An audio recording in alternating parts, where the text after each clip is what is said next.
the light is there always. It's just the way it bounces around in my lens that becomes something else.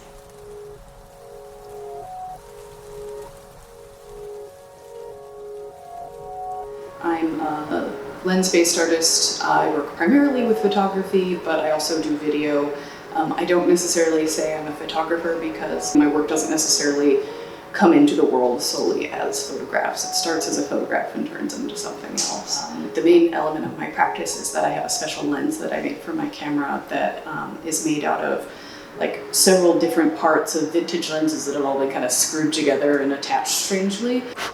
But this is kind of an example of some of the things that I do. It's a little more literal now than the things that I'm photographing, but it was an early experiment. Another one that I did that sadly didn't survive is, this is just on like a lens filter, is I took one of these and put it in one of those like grow your own crystal kits, and grew some crystals over it and shot with it, and that was a fun and not vaguely successful experiment. This is the lens that I shoot with now, and at first it like you're like, okay, that's a lens, and then you look at it and you're like, wait, there's a lot going on there. And then you look at it and you're like, wait, there's a lot going on there. There's two different places you can focus.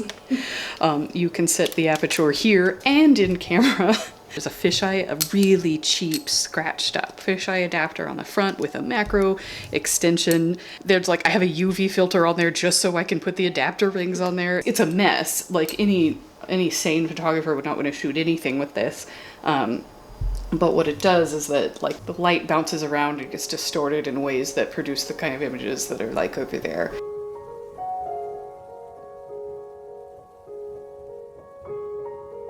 And I often make the connection with that to like the Hubble Space Telescope, because that also allows us to see things that we'll never be able to physically experience.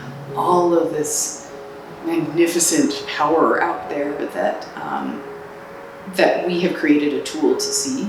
And on a much more profane scale, I have created a tool to see.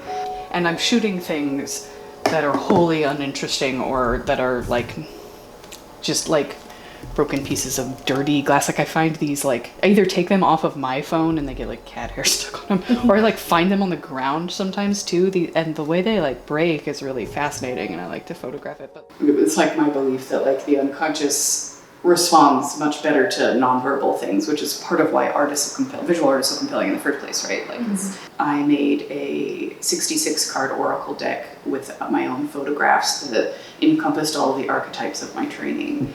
And yeah, I do feel like it is like a way that I am speaking and I'm being spoken through. Not everybody's going to get something from my work, but the people who do, I actually don't get a lot of control over what that is, right? And that's kind of terrifying and maddening, but also kind of wonderful. It's like once it's out in the world, it's out of my hands, and it's going to do something with people that I will never know.